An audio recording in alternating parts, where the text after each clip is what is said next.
आप सभी को नमस्कार।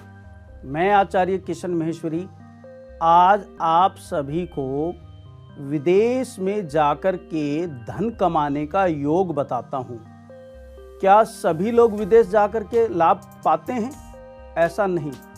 कुछ ऐसे योग भी हैं कि विदेश जाकर के परेशान होकर के वापसी आ जाते हैं। सबसे पहले हम ज्योतिष के आधार पे बताते हैं ग्रहों का योग कि कौन से ग्रहों का योग कहाँ बनता है तो आदमी विदेश जाता है। इसके लिए सबसे जरूरी आपका लगन और अष्टम और द्वादश घर यानी 8वें और 12वें का अगर संबंध बना हुआ है तो विदेश बंदा जाता है। अब कौन ऐसे लोग हैं जो वहाँ के कामयाब हो जाते हैं? अगर किसी जातक का सेकंड भाव का संबंध 12वें से बना हुआ है या 11th हाउस का संबंध 12वें घर से बना हुआ है या मूल त्रिकोण भाग्येश का संबंध 12वें घर से बना है तो ऐसे लोग जाकर के बहुत कामयाबी पाते हैं। शर्त अगर बहुत नज़दीक से देखा जाए तो इसके लिए सबसे जिम्मेवार चंद्रमा ग्रह है। चंद्रमा महाकाल पुरुष कुंडली से चतुर्थ भाव आपका जन्म यानी आपका मकान। अगर चंद्रमा मजबूत स्थिति में है तो आप अपने घर के आसपास ही रहेंगे। अगर विदेश जाते हैं तो घूमने के आधार पर जा सकते हैं या आप कुछ समय के लिए समय व्यतीत करने के लिए विदेश जाते हैं, परंतु विदेश में रहना मुश्किल हो जाता है।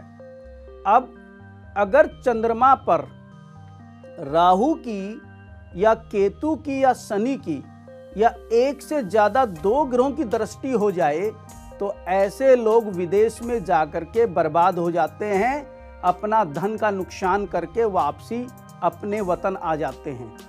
अब आपको एक और योग बताते हैं। अगर किसी भी जातक का लगन अकेला मजबूत है और लगन पर शुभ ग्रहों की दृष्टि, भाग्येश की दृष्टि या सेकंड भाव के ग्रह की दृष्टि या 11वें भाव की दृष्टि होती है तो भी जातक विदेश में जाके बहुत कामयाब होता है। चंद्रमा अगर स्थिर लगन में हो, स्थिर राशि में, तो वो विदेश में कामयाब नहीं होते हैं। चंद्रमा अगर चर राशि में हो तो निश्चित वो लोग कामयाब होते हैं। अब आपको बताते हैं एक और योग। अगर किसी भी जातक का पंचमेश पे अगर किसी 12वें घर की दृष्टि आ जाए या पंचमेश में बैठे ग्रह अगर 12वें घर को देखता है किसी भी दृष्टि से तो भी विदेश जाने का बहुत मजबूत योग बनता है।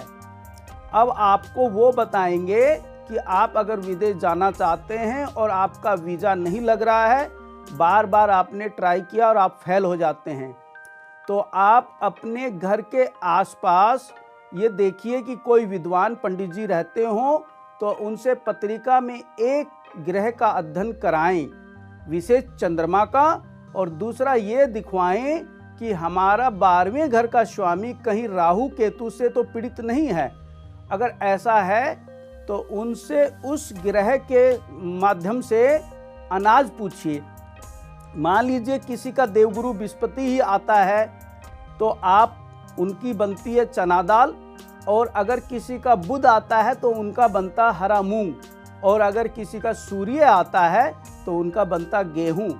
इस तरह के अनाजों को उस ग्रह के माध्यम से लीजिए और उसको बहते जल में आप नित्यनेम छोड़िए, आपका विदेश जाने का योग बनेगा।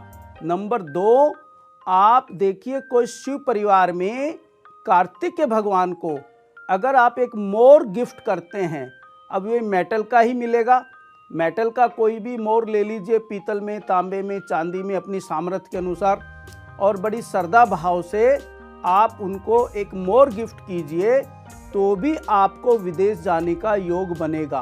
अगर आप विदेश से धन कमाने के पर्पज से जा रहे हैं तो आप किसी भी विद्वान पंडित जी से आप उस 12वें घर की दशा जो भी ग्रह है वो और जो वर्तमान में दशा चल रही है वो, उन दोनों का आप जाप कराएं तो आपको विदेश जाने के बाद धन मिलेगा। इसके लिए आप उस घर से संबंधित कोई भी कलर स्टोन पहन सकते हैं अपनी ग्रहों को पावर देने के लिए। मान लीजिए 12वें घर का ही चंद्रमा से ही अगर संबंध बना है तो एक सच्चा मोती 9.25 रत्ती का इस उंगली में पहनी, बृहस्पति वाली उंगली में। इसमें काफ़ी लोग पहनाते हैं, परंतु विदेश के लिए आपको मोती यहीं पहनना पड़ेगा, तो आपका विदेश जाने का योग बनेगा।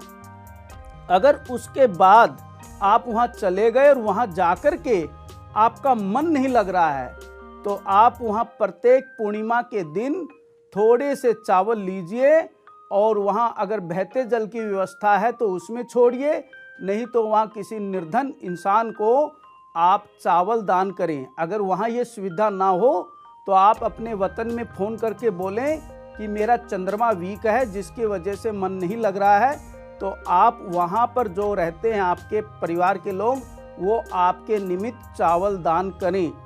उसके बाद अगर आपको उसके बाद भी तकलीफ़ है तो अपनी माता जी के हाथ से एक चांदी का छल्ला इस उंगली में धारण करें, तो आपको निश्चित विदेश में जाकर के योग बनेगा धन कमाने का। ये पर्सनल अनुभव हमने आपसे शेयर किया। अब एक और आपको उपाय बताते हैं। चंद्रमा कमजोर होने के साथ साथ चंद्रमा पे अगर किसी क्रू ग्रह की दृष्टि है, उसको बल देने के लिए आप सबसे इजी उपाय आपको बताते हैं। रोज अपने स्नान में आप थोड़ा सा दूध डालिए और उससे स्नान कीजिए, तो आपका चंद्रमा को बल मिलेगा और आपका मन वहाँ लगेगा।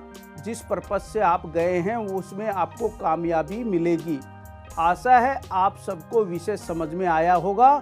आप सभी को नमस्कार।